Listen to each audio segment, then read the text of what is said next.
Hello, renewers. God bless you. Thanks so much for being a part of this ministry. I really appreciate it.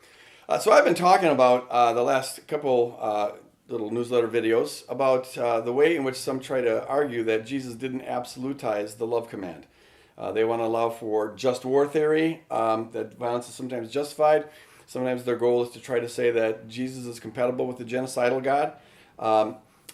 And so they'll cite instances in Jesus' life that they say suggest that Jesus was not always loving and sometimes even condoned, if not engaged in violence. So I talked about the temple incident last month.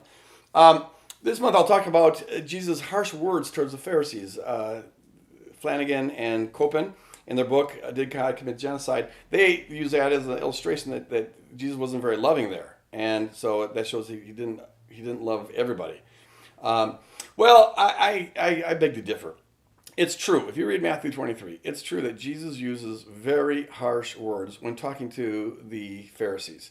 He calls them vipers and snakes, hypocrites, and blind guardians, and things like that. So he's definitely using aggressive language, and he's in their face. But was that unloving?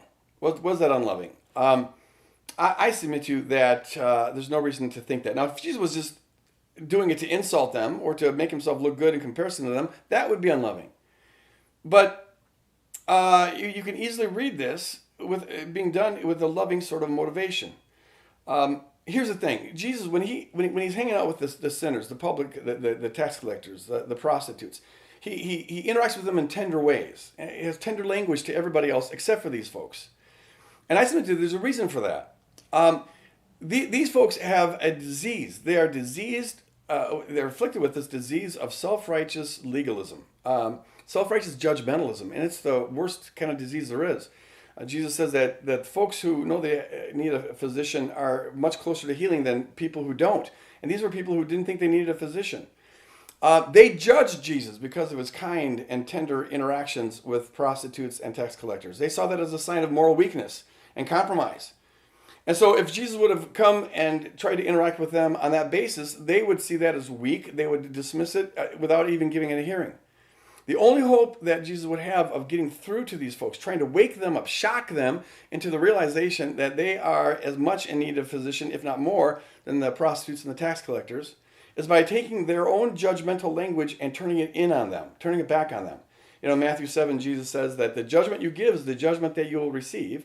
And that's what I think Jesus is doing here. He's deflecting it back on them. He's coming at them with this very confrontational, harsh language to try to shock them into the realization that they are in need of a physician. And so I see this as being a very loving thing to do. It's equivalent to a parent screaming as your child is running out in the street. You know, it's kind of like these folks. Jesus says, "You're. How can you avoid being, condemned?" They're in the process of being condemned, and Jesus, out of love, is screaming at them, trying to get them to wake up. I think you can really see the heart of Jesus in this at the end of Matthew 23. Because the way he closes this whole thing is he says, "O Jerusalem, Jerusalem, you who have killed the prophets."